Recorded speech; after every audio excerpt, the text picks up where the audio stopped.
Chapter 40. One Packing for Forever. Time skip Madison's room. Johnny breathes in and out to calm his nerves before knocking on Madison's door. "Come in," Madison calls out as she's working on a small project. Johnny pushed open the door and he sees Madison working on a project, but the way she looks that made him stopped. Her short, wavy brown hair, her clothes. Madison glanced over her shoulder. "Hey, hotshot, what's up? You look like someone stole your surfboard." Johnny cleared his throat. No, I'm fine, totally fine. Why would I not be fine?" Madison raised a brow. "You just said, fine, more times than Ben does when he pretends he's not emotional." Reed would have loved that comeback, Johnny thought to himself, and the glasses caught the faint spark of amusement in his eyes. He mentally cursed Reed again for inventing eyewear that recorded his face too, not just what he looked at. Johnny gestured toward her dresser. "So, I need you to pack some stuff." Madison blinked. "Pack?" He nodded too enthusiastically. "Yeah, for Italy." Her eyebrows shot up. "Italy? As in Italy, Italy, land of pasta, gondolas, and architecture older than Ben's grumpiness." "Yes, that one," Johnny said too quickly and a little too loudly. "Smooth, storm, very subtle," Johnny thought to himself again as he realized how quickly he did that. The glasses beeped quietly. He hoped Madison hadn't noticed. She didn't, thankfully. She was staring at him with suspicion now. "Are we running from something?" Madison asked carefully, standing up and brushing glitter gently off her jeans. "Because last time you said, let's take a spontaneous trip. We ended up in Latveria with a killer robot and Susan threatening to duct tape your mouth." Johnny flinched at the memory. "Okay, one, not my fault. Two, this is different. This is a surprise." Madison tilted her head. "What kind of surprise?" Johnny's heart skipped a beat as his brain malfunctioning. "Proposal, proposal, proposal." Out loud, however, he said, "The fun kind." Madison narrowed her eyes. "That's suspiciously vague. On a scale of 1 to Reed accidentally opened a portal again. How worried should I be?" He grinned, trying to mask the panic. "Pack clothes, stuff you like, maybe something fancy." "Fancy," she repeated, crossing her arms. "Just in case." "In case of what?" "In case, Italy," Johnny blurted, shrugging. Madison snorted. "That's not even an answer." But she laughed, full bright, and completely worth every nerve currently unraveling him.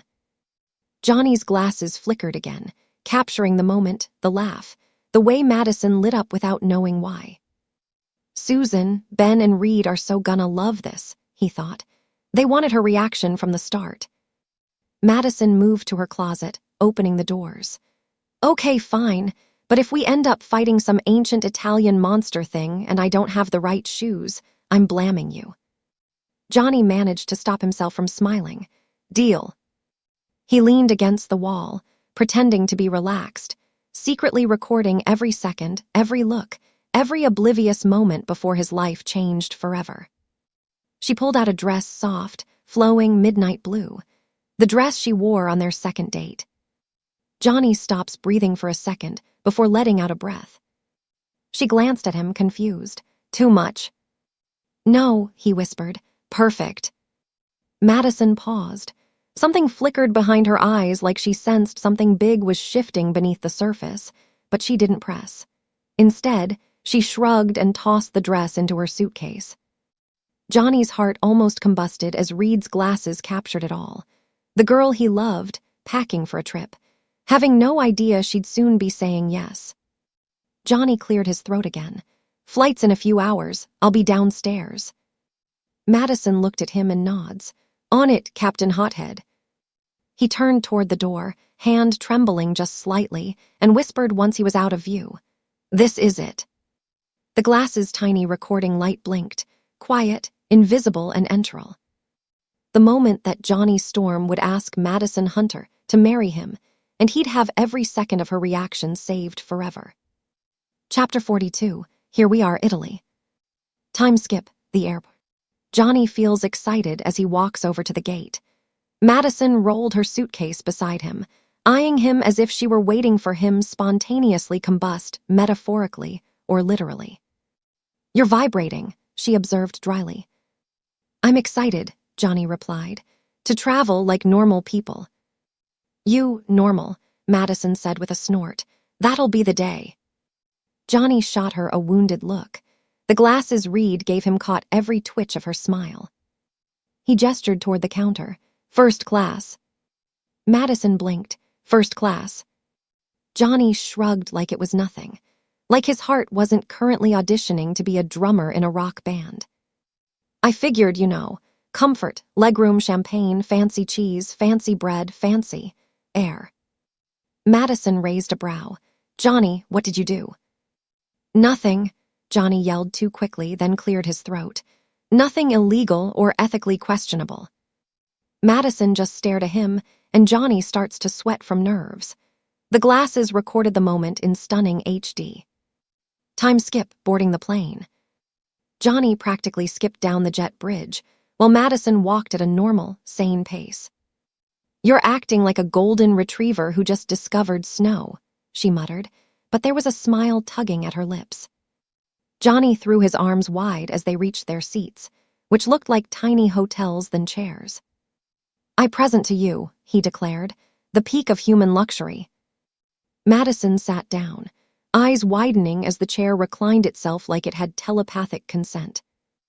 "Johnny," she whispered, "this seat is," massaging me. Johnny grinned smugly. "You're welcome." The glasses caught the exact moment Madison's expression softened, not mockery, not shocked, something warm.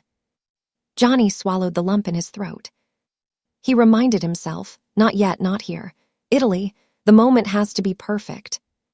Time skip, Italy arrival. Sunlight spilled over cobblestones, warm and honey gold, like the entire country had been dipped in nostalgia. Madison stepped out of the airport and just stared. Her eyes widened like a child seeing magic for the first time. Johnny didn't breathe, he just stared at her. The glasses captured every second. "This is," Madison whispered, voice soft. "Johnny, this is beautiful." Johnny wasn't looking at the architecture. "It is," he agreed quietly. Madison didn't notice the way he said it. If she had, she might have realized he wasn't talking about Italy. Time skip, sightseeing. Trevi Fountain morning. Madison tossed a coin backward over her shoulder. Johnny leaned close. "Make a wish." "I already did," she murmured. The glasses timestamped the way Johnny froze. The Colosseum, afternoon. Madison laughed at one of Johnny's terrible jokes, head thrown back, sunlight hitting her hair just right, and Johnny's heart nearly malfunctioned. Piazza di Spagna, evening. Madison sat on the Spanish steps, sipping gelato. "Why do I feel like you're planning something?" she asked. Johnny inhaled sharply. "Me, plan. I can barely plan breakfast." Madison licked her spoon, still unconvinced, but her eyes softened. "But, whatever it is, I trust you." Johnny had to look away before he combusted for real. Nightfall, the proposal location. Somewhere scenic, somewhere private, and somewhere perfect. Johnny checked the ring box in his pocket for the 15th time. His hands trembled. The glasses were already recording, because tonight he wasn't just sightseeing, he was about to change his life and hers. Chapter 43, The Proposal. Time skip, the proposal. Location, a quiet balcony overlooking the Amalfi Coast. The sea stretched out beneath them like liquid starlight, waves whispering secrets as they kissed the rocks below. Lanterns hung from iron hooks, swaying gently in the breeze, casting golden halos over stone walls older than America itself. Madison rested her elbows on the balcony rail, staring out at the ocean. "This view is unreal," she murmured. Johnny wasn't looking at the view. He was looking at his reason for breathing. The glasses recorded the way the wind moved through his hair, how she tucked a loose strand behind her ear without thinking. It recorded his trembling hands and the way he swallowed like he'd forgotten how gravity worked. Madison glanced back at him. "You're awfully quiet, that's suspicious. Usually you're either talking, flirting, or catching fire." Johnny sucked in a breath, then releases it. Madison. She turned to him, brows lifting. Yes. The word was soft, carefree, completely unaware that her entire world was about to shift. Johnny stepped closer. His voice cracked, and he didn't even try to hide it. You know, he began slowly, people say there are these moments in life that changed everything. And most of the time, you don't see them coming. You don't realize how important they are until later. Madison's smile faltered, not with worry, but with attention. He continued, but you were loud, you were chaos, you were impossible to ignore. The moment I met you, everything in my life went, he snapped his fingers, off script, in the best way. Madison blinked, her throat visibly tightening. Johnny laughed nervously, rubbing the back of his neck. I thought I was fire. Turns out you were gasoline. Her jaw dropped. Johnny. I'm not done, he whispered, voice shaky. He reached into his pocket. Madison's breath hitched. The glasses zoomed in automatically, Reed's programming new drama when it saw it. Johnny didn't kneel yet. He held the small ring box in his palm like it was a living thing.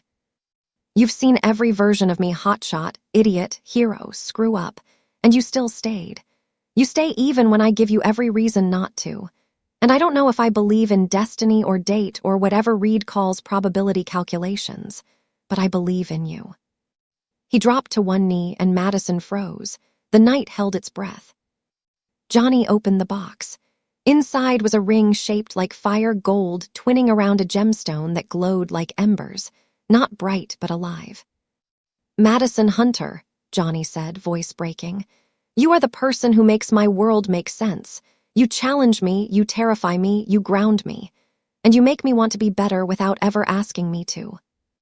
He inhaled sharply. Will you marry me? Madison stared, not breathing, not blinking. Her hands rose slowly to her mouth as tears welled, not tragic tears, but shocked, overwhelmed.